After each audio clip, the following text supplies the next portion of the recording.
ఎలుగుబంటి కథలో రెండవ భాగం. మీకు మొదటి భాగం కావాలంటే నా ఛానల్ని చెక్ చేసి చూడండి.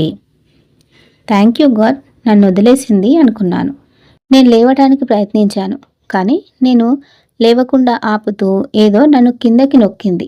ఎలుగుబంటి లేదు, నన్ను దాటి వెళ్ళింది. కానీ అది వెనక్కి తిరిగి దాని పూర్తి శరీరపు బరువుతో నా మీద పడింది. ఏదో బరువు నన్ను కిందకు లాగుతున్నట్లు, నా ముఖం మీద ఏదో వెచ్చగా ఉన్నట్లు నాకు అనిపించింది. అప్పుడు నా ముఖాన్ని అంతటిని దాని నోట్లోకి తీసుకున్నట్లు నేను గ్రహించాను. నా ముక్కు అప్పటికే దాని నోట్లో ఉండి దాని వెచ్చదనాన్ని, రక్తపు వాసన అనుభూతిని పొందాను. నేను కదలలేకుండా అది నా భుజాలని తన పంజాలతో నొక్కుతుంది. నేను చేయగలిగిందంతా దాని నోటికి దూరంగా నా తలని కిందికి ఛాతి దాకా తీసుకురావడం, నా ముక్కుని కళ్ళని విడిపించుకోవటం. ఎలుగుబంటి దాని కింది దవడ పళ్ళతో నా నుదురుని, పై దవడతో నా కళ్ళ కింది మాంసాన్ని, దాని పళ్ళని మూసేస్తూ స్వాధీనం చేసుకున్నట్లు నేను గ్రహించాను. నా ముఖం కత్తితో కోసినట్లుగా అనిపించింది. నేను దూరంగా వెళ్ళటానికి పెనుగులాడుతుంటే కుక్క కొరుకుతున్నట్లుగా దవడలను మూయటానికి అది తొందరపడుతోంది. నా ముఖాన్ని దూరంగా పక్కకు తిప్పగలిగాను, కానీ అది నా ముఖాన్ని మళ్ళీ దాని నోట్లోకి లాగుతోంది. ఇప్పుడు నాకు మరణించే సమయం వచ్చింది అని అనుకున్నాను. ఆ సమయంలో బరువు పైకి లేస్తున్నట్లుగా అనిపించి పైకి చూస్తే అది ఇక అక్కడ లేదు.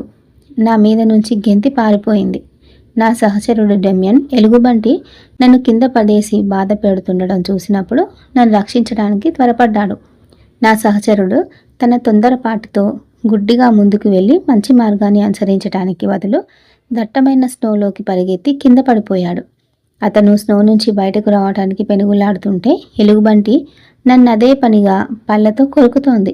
డెమియన్ చేతిలో తుపాకీ లేకుండా కేవలం ఒక కర్రతో తోవలోకి వేగంగా వెళ్ళి అది యజమానిని తినేస్తోంది అని అరిచాడు. అతను పరిగెడుతున్నప్పుడు, ఓ మూర్ఖుడా, నువ్వేం చేస్తున్నావు, వదిలేయ్ అని ఎలుగుబంటి మీద అరిచాడు. ఎలుగుబంటి అతను చెప్పింది విని నన్ను వదిలేసి పరిగెత్తి వెళ్ళిపోయింది. నేను పైకి లేచినప్పుడు అక్కడ ఒక గుర్రని చంపితే ఎంత రక్తం ఉంటుందో అంత రక్తం నా మీద ఉండి నా కళ్ళపైన మాంసం వేలాడుతోంది. నా ఉత్సాహంలో నాకు బాధ అనిపించలేదు. ఈ సమయానికి నా సహచరుడు పైకొచ్చాడు. తక్కిన వాళ్ళు కూడా చుట్టూ మూగారు. వాళ్ళు నా గాయాన్ని చూసి దాని మీద స్నో పెట్టారు. కానీ నేను నా గాయాల గురించి మర్చిపోయి, ఎలుగుబంటి ఎక్కడ, అది ఎటుపక్క వెళ్ళింది అని అడిగాను. హఠాత్తుగా అది ఇక్కడుంది అన్న మాట నేను విన్నాను.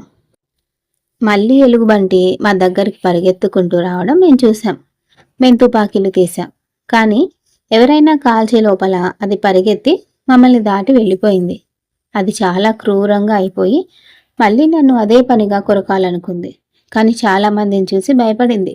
దాని అడుగుజాడలు చూస్తే దాని తల నుంచి రక్తం కారుతోందని గ్రహించాం.